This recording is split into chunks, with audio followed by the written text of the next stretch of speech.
Hello बच्चों, मैं Bhupendra Kumar BPSC विद्यापीठ में आप सभी का स्वागत है।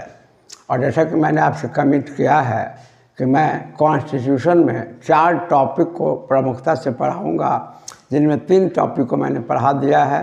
फंडामेंटल राइट्स को पढ़ा दिया है, प्रेसिडेंट को पढ़ा दिया है और पार्लियामेंट, यूनियन और स्टेट दोनों का कंबाइंड स्टडी हम लोगों ने किया है। और एक टॉपिक जो बहुत ही महत्वपूर्ण होता है कॉन्स्टिट्यूशन का, that is judiciary system, Bharat की न्याय प्रणाली के बारे में हम लोग पढ़ेंगे। और इसमें supreme court and high court के बारे में पढ़ेंगे। लेकिन सबसे पहले हम लोग भारतीय न्याय प्रणाली की विशेषता को देखते हैं। इंडियन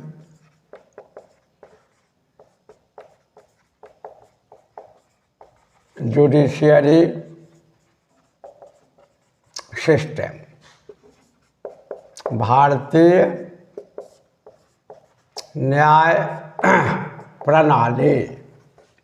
और देखिए बच्चा लोग, भारतीय न्याय प्रणाली की, हर देश के न्याय प्रणाली के अपने अपने विशेषताएं होती हैं, जिसके आधार पर उसकी पहचान होती है।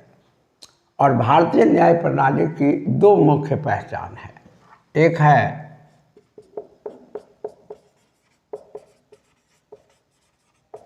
इंटीग्रेटेड जुडिशियल सिस्टम, जिसको हिंदी में कहते हैं एकीकृत न्याय प्रणाली। और दूसरी पहचान है या विशेषता है single system of court, single system of court.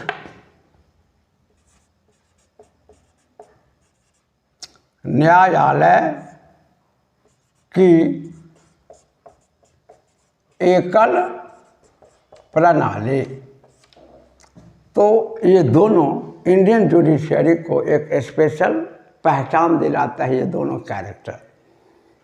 अब इंटीग्रेटेड जुडिशियरी सिस्टम का मतलब होता है कि भारत में न्यायिक सुविधा के लिए न्यायालय के विभिन्न स्तर हैं।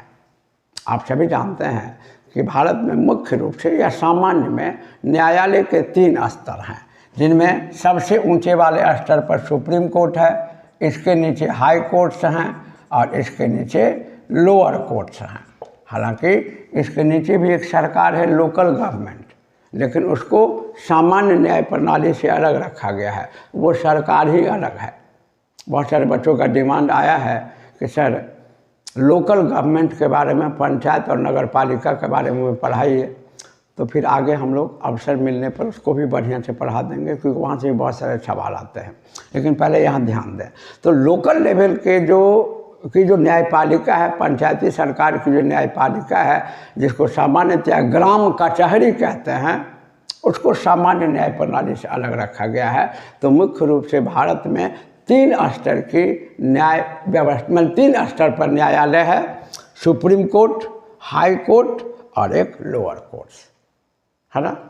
अब देखिए कि केवल न्यायिक सुविधा के लिए न्यायालय को 3 स्तर में बांटा गया है, अन्यथा सभी न्यायालय एक दूसरे से संबंधित हैं। और सबसे ऊपर या टॉप पर, भारतीय न्याय प्रणाली के टॉप पर, या आप कह सकते हैं कि एपेक्स पर, सर्वोच्च न्यायालय सुप्रीम कोर्ट है। तो भारत में एकीकृत न्याय प्रणाली है। इसकी पहली पहचान यह है कि सभी न्यायपालिका एक दूसरे से रिलेटेड हैं और सभी पर अंतिम नियंत्रण सुप्रीम कोर्ट का है। और सुप्रीम कोर्ट जो है, यह भारत में अपील का अंतिम न्यायालय है। अंतिम न्यायालय है, यानी ये सब पर कंट्रोल रखता है इस माध्यम से।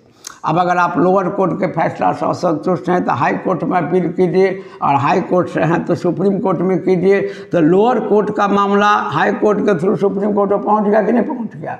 तो सब पर फाइनल कंट्रोल सुप्रीम कोर्ट का है। तो जब हमारे सामने यह प्रश्न आता है कि भारत में एकीकृत न्याय प्रणाली है, that is integrated judicial system exist in India, how can be prove, तो पहला उदाहरण होगा कि भारत में न्यायालय के जो विभिन्न स्तर हैं केवल न्यायिक सुविधा के लिए हैं, अन्यथा सभी न्यायालय एक दूसरे से जुड़े हुए हैं और सभी पर अंतिम नियंत्रण सर्वोच्च न्यायालय सुप्रीम कोर्ट का है।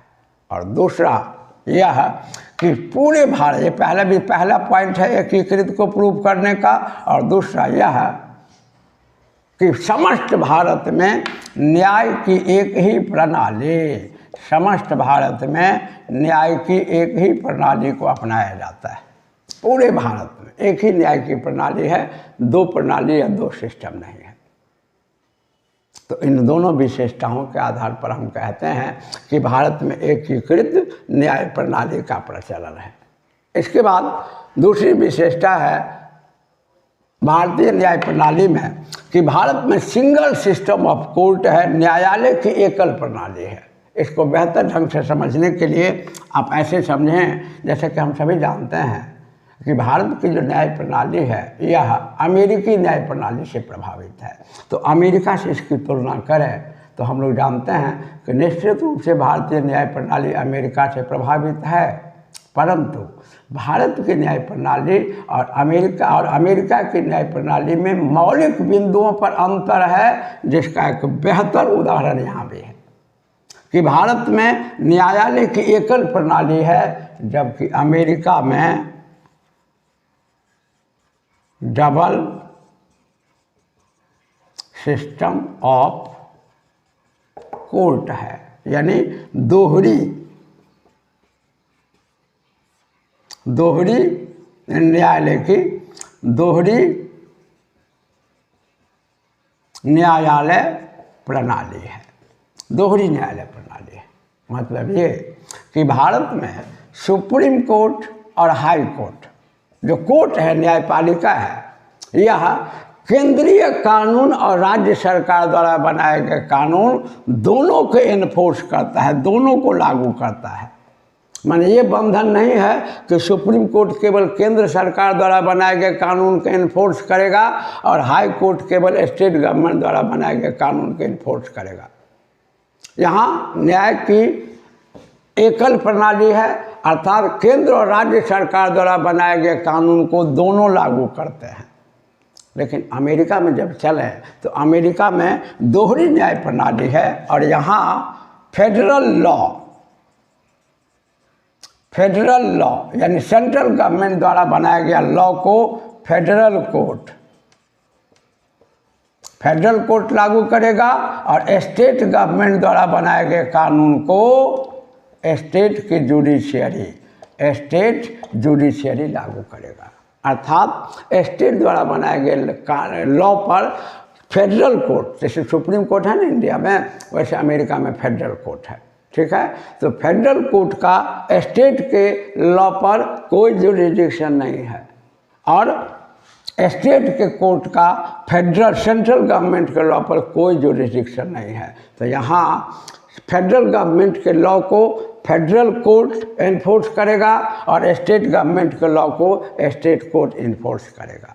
और इंडिया में सेंट्रल और स्टेट दोनों के लॉ को supreme court high court enforce करेगा।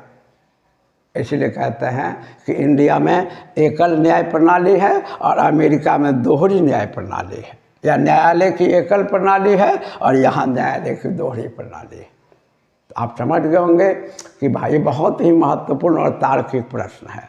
तो भारतीय न्याय प्रणाली की पहचान इसकी दो विशेषताओं से है।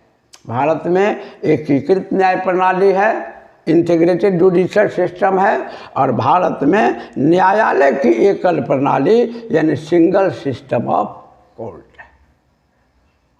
और अमेरिका में डबल सिस्टम है।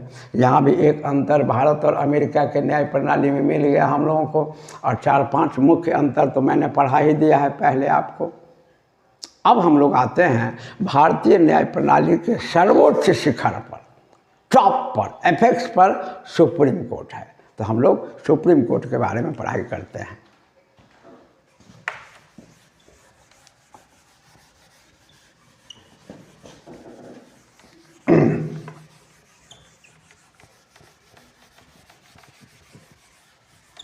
अब देखिए कि supreme court of India, supreme court of India बड़ा इंटरेस्टिंग है, थोड़ा सा ध्यान देंगे तो ऑटोमेटिकली सब चीज़ याद हो जाएगा, वीडियो सुनते सुनते याद हो जाएगा, केवल कंसंट्रेशन दें। अब देखिए कि सबसे पहली बात समझें कि भारतीय संविधान के पार्ट 5 में भाग 5 में, भारतीय संविधान के भाग 5 में और आर्टिकल 124 टू 147 के बीच सुप्रीम कोर्ट को मेंशन किया गया है। तो सबसे पहले समझना है, यहाँ भी हमारा सवाल है कि सुप्रीम कोर्ट से रिलेटेड जितने भी प्रोविजंस हैं कॉन्स्टिट्यूशन में, इन सभी प्रोविजंस को कॉन्स्टिट्यूशन के पार्ट 5 में फ्रॉम आर्टिकल 124 टू 127 डील किया गया है। ठीक है, और सबसे पहले सुप्रीम कोर्ट के इंट्रोडक्शन को लें। तो सबसे पहले सुप्रीम कोर्ट के इंट्रोडक्शन को समझें और समझें कि आज जो अपने इंडिया में सुप्रीम कोर्ट है, इसका एग्जिस्टेंस होता है स्टार्ट 28 जनवरी 1950 से, 1950 से 28 जनवरी 1950 से वर्तमान सुप्रीम कोर्ट का अस्तित्व आरंभ हुआ। और आपको याद होगा कि 1935 में हमारे इंडिया में गवर्नमेंट ऑफ इंडिया एक्ट बना था, जो गुलाम भारत में पारित होने वाला सबसे अंतिम अधिनियम था और जिसका प्रभाव वर्तमान भारत के संविधान पर सबसे अधिक है। और हम लोग बराबर प्रश्न बनाते हैं कि किस अधिनियम का सबसे अधिक प्रभाव वर्तमान भारतीय संविधान पर है, तो निश्चित रूप से सबसे अधिक प्रभाव 1935 के गवर्नमेंट ऑफ इंडिया एक्ट का ही है। ठीक है, और 1935 के गवर्नमेंट ऑफ इंडिया एक्ट के द्वारा अपने भारत में एक फेडरल कोर्ट, जिसको हिंदी में कहते हैं संघीय न्यायालय, की स्थापना की गई थी।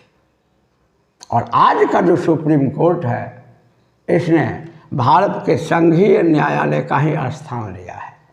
तो आज का जो प्रेजेंट सुप्रीम कोर्ट है, जिसका एग्जिस्टेंस 28 जनवरी 1950 से स्टार्ट हुआ, यह इसने संघीय न्यायालय को प्रतिस्थापित किया, उसी की जगह इसको रखा गया।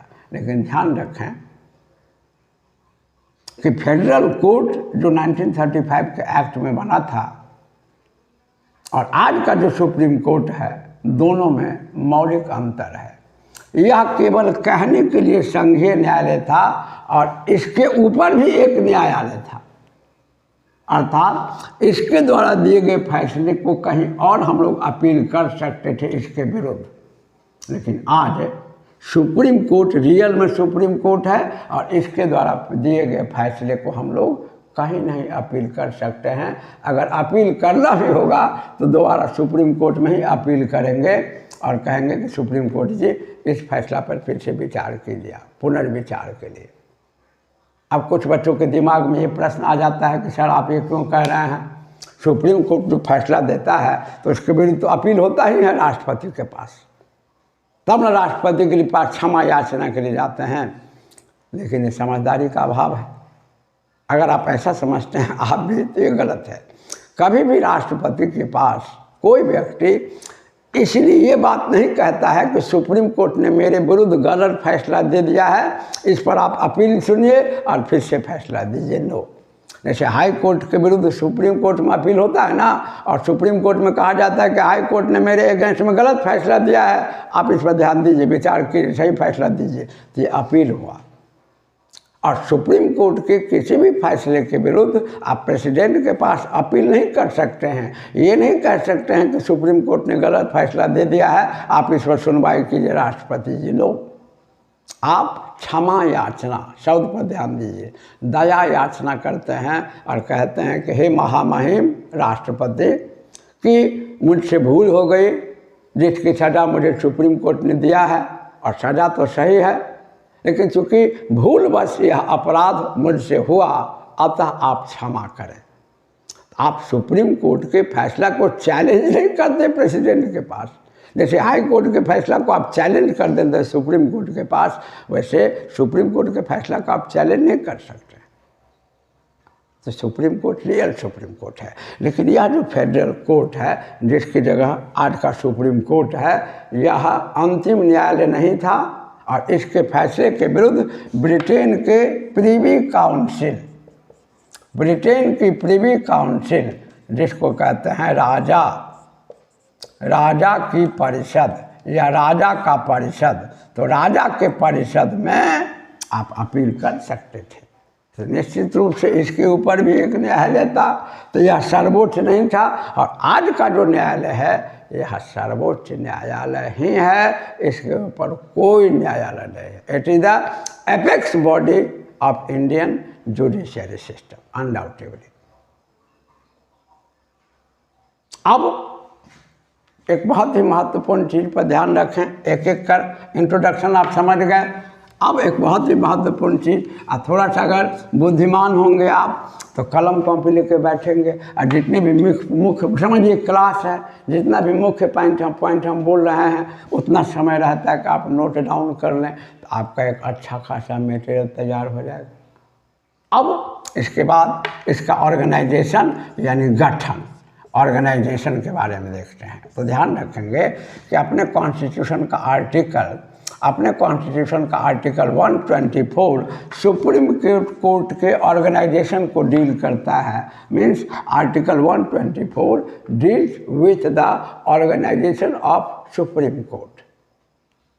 और ये कहता है शुरू में आरंभ में, जब संविधान आरंभ हुआ, सुप्रीम कोर्ट आरंभ हुआ, तब कहा गया, तब सुप्रीम कोर्ट की जजों की संख्या, सुप्रीम कोर्ट के जजेस की संख्या 8 निर्धारित कर दी गई, जिनमें एक chief justice CJI chief justice of India और बाकी के अनदर जस्टिस होते थे। तो 7 गो अनदर जस्टिस शुरू में, यह भी प्रश्न में आता है, शुरू में कितना था और अभी कितना, बस 2 ही आएगा, बीच में क्या हुआ ये नहीं पूछता है। तो सीधे समझिए कि जब सुप्रीम कोर्ट का गठन हुआ पहली बार, तो उस काल में कुल जजों की संख्या 8 निर्धारित की गई, जिनमें चीफ जस्टिस तो खैर हमेशा एक ही होते हैं और अनदर जस्टिस 7 थे। और इसके बाद पार्लियामेंट, याद रखेंगे कि पार्लियामेंट को सेंट्रल सुप्रीम कोर्ट जो जुडिशरी है उसको रेगुलेट करने के लिए कुछ अधिकार मिला हुआ है पार्लियामेंट को। अब जैसे देखिए कि जब भी यह प्रश्न आता है कि न्यायाधीशों की संख्या में परिवर्तन का अधिकार किसे है, अन्य न्यायाधीशों की संख्या में, तो यह संसद को ही है और पार्लियामेंट को यह पावर है कि वह अन्य न्यायाधीशों की संख्या में परिवर्तन कर सकती है। और टाइम टू टाइम न्यायाधीशों की संख्या को बदला गया है और वर्तमान में न्यायाधीशों की संख्या है 34, यानी जिसमें एक है, आपको बता रहे हैं कि CJI एक ही होगा हमेशा, चीफ जस्टिस एक ही होगा, चीफ जस्टिस ऑफ इंडिया, और अनदर जज 34 है। अब आगे फिर संख्या बदलेगा, तो इस पर आपका ध्यान जाना चाहिए, इसको अपडेट कर लेना होगा। पढ़ाई के साथ साथ कुछ बातें अपडेट भी होती हैं, अपडेट करना जरूरी होता है। तो प्रेजेंट ये सिनेरियो है ना। तो सुप्रीम कोर्ट के गठन का उल्लेख अनुच्छेद 124 में है। आरंभ में सुप्रीम कोर्ट के जजों की संख्या 8 निर्धारित की गई थी, जिनमें एक चीफ जस्टिस और 7 अन्य न्यायाधीश अनदर जस्टिस थे। एट प्रेजेंट सुप्रीम कोर्ट में कुल जजों की संख्या 34 है, जिनमें एक चीफ जस्टिस है और बाकी अनदर जस्टिस है। अब सुप्रीम कोर्ट के जजों के अपॉइंटमेंट के संदर्भ में एक बात याद रखें, आप सभी जानते हैं कि संविधान लिखता है कि सुप्रीम कोर्ट के जजों को प्रेसिडेंट ऑफ इंडिया अपॉइंट करेगा सुप्रीम कोर्ट के जजेस को। और यहाँ पर कुछ बातें ध्यान देने योग्य हैं। अब सुप्रीम कोर्ट में 2 तरह के जज होते हैं, चीफ जस्टिस और अनदर जस्टिस। तो अब संविधान लिखता है, देखिए क्या लिखता है। संविधान लिखता है कि जब प्रेसिडेंट चीफ जस्टिस को अपॉइंट कर रहा हो, जब प्रेसिडेंट चीफ जस्टिस को अपॉइंट कर रहा हो, तो इस दौरान यह सुप्रीम कोर्ट या हाई कोर्ट के जिस जज से चाहे वो सलाह कर सकता है। वो जो उसको ज़रूरी लगे, इससे सलाह करना ज़रूरी है, वो कर सकता है। तो अपना कॉन्स्टिट्यूशन लिखता है कि जब president of India chief justice को अपॉइंट कर रहा होता है तो वह सुप्रीम कोर्ट या हाई कोर्ट के जिस जज से चाहे सलाह कर सकता है, परंतु जब अनदर जजेस को अपॉइंट कर रहा होगा तो चीफ जस्टिस ऑफ इंडिया से सलाह करना मैंडेटरी है, अनिवार्य है। अनदर जज को अपॉइंट करने के दौरान सीजीआई चीफ जस्टिस से सलाह करना अनिवार्य है। तो ये राष्ट्रपति किस सीजीआई की नियुक्ति में किससे सलाह करेगा और अन्य जजों की नियुक्ति में किससे सलाह करेगा, इसलिए प्रोविजन है। और जैसा कि एक चीज़ हम लोग जानते हैं कि इसमें बदलाव किया गया था, ठीक है। और बदलाव किया गया था ये कि अभी 2014 में, जैसा कि हम लोगों ने पढ़ा है इसको, और 2014 में जैसे अभी जो सलाह दिया जाता है वो कॉलेजियम सिस्टम होता है, और 2014 में कॉलेजियम सिस्टम को ख़त्म करके एक नई व्यवस्था सरकार द्वारा शुरू की गई थी, ये न्यायिक नियुक्ति आयोग। लेकिन आप पढ़ चुके हैं कि 2015 में इसको ख़त्म कर दिया गया, अतः वर्तमान में यही सिनेरियो है। तो सुप्रीम कोर्ट के चीफ जस्टिस और अनदर जस्टिस दोनों को अपॉइंट करता है प्रेसिडेंट ऑफ इंडिया।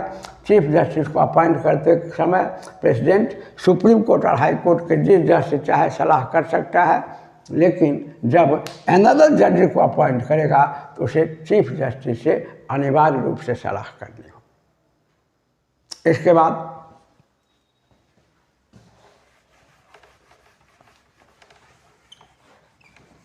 आप देखें क्वालिफिकेशंस।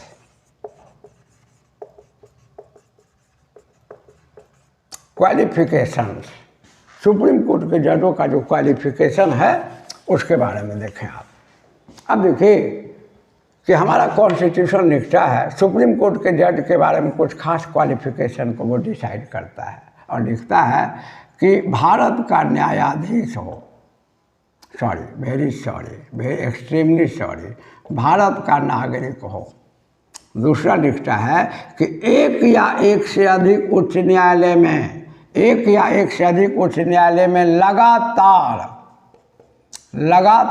5 वर्षों तक न्यायिक पद धारण कर चुका हो, यानी न्यायाधीश रहा हो। एक या एक से अधिक उच्च न्यायालय में लगातार 5 वर्षों तक न्यायिक पद धारण कर चुका हो, या एक या एक से अधिक उच्च न्यायालय में लगातार 10 वर्षों तक अधिवक्ता अर्थात वकील रह चुका हो, या राष्ट्रपति की नज़र में पारंगत विधिवेत्ता हो, यानी कानून का पर्याप्त ज्ञाता हो। तो अपना संविधान लिखता है कि सुप्रीम कोर्ट के जज के लिए क्वालिफिकेशन में कि भारत का नागरिक हो, एक या एक से अधिक उच्च न्यायालय में लगातार 5 वर्षों तक, उच्च न्यायालय में हाई कोर्ट में लगातार 5 वर्षों तक न्यायिक पद धारण कर चुका हो, न्यायाधीश रह चुका हो, या एक या एक से अधिक उच्च न्यायालय में लगातार 10 वर्षों तक अधिवक्ता यानी वकील रह चुका हो, या राष्ट्रपति की नज़र में पारंगत विधिवेत्ता हो। तो ऐसे व्यक्ति को सर्वोच्च न्यायालय के न्यायाधीश के रूप में नियुक्त किया जा सकता है।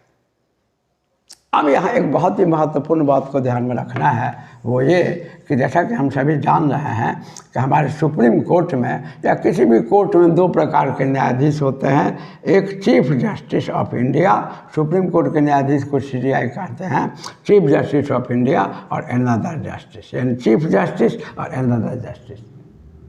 तो ये जो योग्यता आपने पढ़ा या हमने पढ़ाया, यह चीफ जस्टिस का है या अनदर जस्टिस का है, किसकी योग्यता है यह? तो ध्यान रखें कि अपना संविधान अलग अलग योग्यताओं का निर्धारण नहीं करता और सभी न्यायाधीशों के लिए एक ही जैसी योग्यता का निर्धारण कर देता है। और जब संविधान अपनी तरफ से कोई प्रावधान नहीं करता है तो भारत के शासन में बहुत सारी परंपराओं को, ट्रेडिशंस को अपनाया गया है। और यहाँ एक ट्रेडिशन है, क्योंकि कॉन्स्टिट्यूशन अपनी तरफ से बाइफरकेट नहीं करता, दोनों के लिए चीफ जस्टिस और अनदर जस्टिस के लिए अलग अलग क्वालिफिकेशंस को डिसाइड नहीं करता, तो फिर एक ट्रेडिशन डेवलप है। और इस ट्रेडिशन के अनुसार जो सर्वोच्च न्यायालय के वरिष्ठतम सीनियर मोस्ट जज होंगे, उन्हें चीफ जस्टिस अपॉइंट किया जाएगा। But try to understand, it's not provision, it's only tradition, है ना। और इस ट्रेडिशन में और प्रोविजन में, ट्रेडिशन जो कॉन्स्टिट्यूशन नहीं लिखता है, जो पुराने काल से परंपरागत रूप से हो रहा है, और प्रोविजन जो कॉन्स्टिट्यूशन लिखता है, तो दोनों में डिफरेंस है। अगर प्रोविज़न को डिसओबे किया जाए या वायोलेट किया जाए तो फिर दंड का प्रावधान होता है, पनिशमेंट होता है। लेकिन ट्रेडिशन का अगर आप डिसओबे कर रहे हैं या वायोलेट कर रहे हैं तो दंड नहीं होता। हाँ, आलोचना हो सकती है, शैक्षिक टीका टिप्पणी हो सकती है, और इसमें ऐसा हुआ 2 बार, 93 में और 97 में ऐसा हुआ कि सीनियर मोस्ट को छोड़ करके जूनियर को चुन लिया गया, तो काफ़ी विवाद हुआ। तो इसके बाद सेकेंड जजेड केस सुप्रीम कोर्ट में आप पढ़ चुके हैं, 3 जजेड केस आया है सुप्रीम कोर्ट में। तो सेकेंड जजेड केस में सुप्रीम कोर्ट ने कहा कि नहीं, इस ट्रेडिशन का उल्लंघन नहीं होगा, और जो सीनियर मोस्ट होंगे उन्हीं को चीफ जस्टिस अपॉइंट किया जाएगा।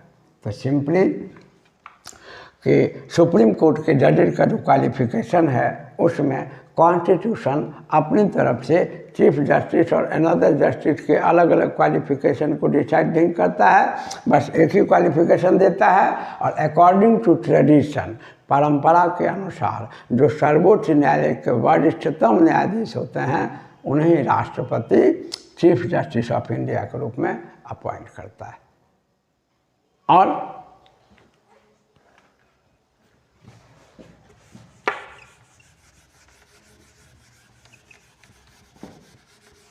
अब आप